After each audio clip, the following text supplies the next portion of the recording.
آخر میں یہ بھی بتا دوں کہ ملک ٹھیک ہوگا کیسے، اس دلدل میں سے نکلے گا کیسے؟ صرف ایک طرح نکلے گا کہ ہم اپنے اوورسیز پاکستانی 10 کروڑ باہر پاکستانی بیٹھا. میں پھر سے آپ کو بتا دوں کہ صرف امریکہ کے اندر جو 16,000 پاکستانی امریکن ڈاکٹرز ہیں، ان کی جو سالانہ ان کی جو ویلتھ ہے وہ $200 ارب ہے، صرف 16,000 کی. جو ٹاپ اس وقت 10 پاکستان کے بزنس مین ہیں امریکہ میں، ان کی ورتھ $25 ارب ہے. اگر ہم نے کسی وقت بھی باہر سے اپنا جو اوورسیز پاکستان نے سرمایہ کاری کرنی شروع کر دی، وہی بچائے گا پاکستان کو. جب چائنا نے اور انڈیا نے جب اپنی اکانومی کھولی تو سب سے پہلے سرمایہ کاری اوورسیز چائنیز اور اوورسیز انڈینز نے کی. ہماری بھی جو سرمایہ کاری اور فیوچر ہے وہ شارٹ ٹرم میں اپنے اوورسیز پاکستانیز کے ہاتھ میں.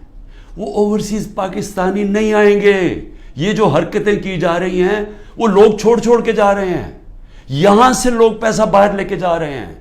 اس وقت جو ہمارے پروفیشنلز ہیں وہ چھوڑ کے جا رہے ہیں. قیمتی پروفیشنل جن کے اوپر سرمایہ کاری کر کے ان کو ٹریننگ دے کے جن کے پاس ہنر ہے، ان کے لیے تو دروازے کھلے ہیں دنیا کے، وہ تو کہیں بھی جا سکتے ہیں دنیا میں. وہ جب وہ چھوڑ کے جا رہے ہیں، جب ہمارا سرمایہ ملک سے باہر جا رہا ہے، ڈالرز ملک سے باہر جا رہے ہیں، تو یہ ساری حرکتیں اور ہو اس وجہ سے ہے کہ اوپر تو پہلے چور مسلط کر دیے.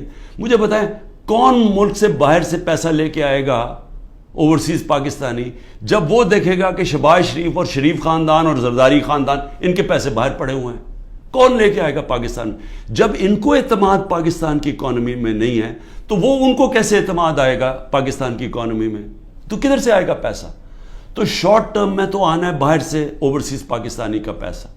اوورسیز پاکستانی پیسہ تب لے کے آئے گا جب رول آف لا قائم کریں گے، جو آج ختم کیا جا رہا ہے، جس کی قبر کھودی جا رہی ہے. جب تک جسٹس سسٹم میں ہمارے جسٹس سسٹم میں انویسٹر کو، سرمایہ کار کو اعتماد نہیں ہوگا، پیسہ نہیں آنے لگا. اور جب تک اس ملک میں پیسہ نہیں آئے گا، اپنے ڈالرز نہیں آئیں گے. ہم یہ جو $30 ارب ہم نے ایک سال میں دینا ہے، ہم کدھر سے دیں گے؟ ہم تو اور ڈالرز لے رہے ہیں. ہم تو اس وقت IMF سے اور قرضے مانگ رہے ہیں. ہمارے پاس تو سکت ہی نہیں ہے پیسے دینے کی. تو اس لیے میں ان سب سے پوچھتا ہوں جو تحریک انصاف کو ختم کر رہے ہیں اور کرنے کی کوشش کر رہے ہیں، ان کو یہ سمجھنا چاہیے کہ ان کے پاس تو اور کوئی روڈ میپ ہی نہیں ہے. وہ تو تباہی کی طرف لے کے جا رہے ہیں. جو ان کے پاس تو کوئی سلوشن ہی نہیں ہے، اس کا مسئلے کے حل ہی نہیں ہے. ان کا مسئلے کا حل صرف ایک نظر آ رہا ہے کہ تحریک انصاف اور عمران خان کے اوپر کانٹا ڈال جائے، یا وہ تحریک انصاف اور عمران خان کے بغیر. لیکن میں پھر آخر میں یہ کہنا چاہتا ہوں، یہ کبھی ہو ہی نہیں سکتا. اگر ملک کی سب سے بڑی جماعت جس کا پاس سب سے بڑا ووٹ بینک ہے، آپ جب اس کو جس طرح ختم کر رہے ہیں، آپ پاکستان کی جمہوریت ختم کر رہے ہیں. اور پاکستان کی جمہوریت ختم کرنے کا مطلب آپ مستقبل ختم کر رہے ہیں، آپ آزادی ختم کر رہے ہیں اس ملک کی، آپ لوگوں کو غلام بنا رہے ہیں. یہ جو سارے حربے استعمال کر رہے ہیں، یہ اسرائیل غلاموں کے اوپر فلسطینیوں کو غلام بنا کے تو یہ حربے استعمال کرتی ہے. یہ کشمیر کے اندر، مقبوضہ کشمیر میں ہندوستان کشمیریوں پہ کر رہی ہے یہ چیزیں. یہ اپنے لوگوں پہ کوئی ایسا نہیں کرتا ظلم.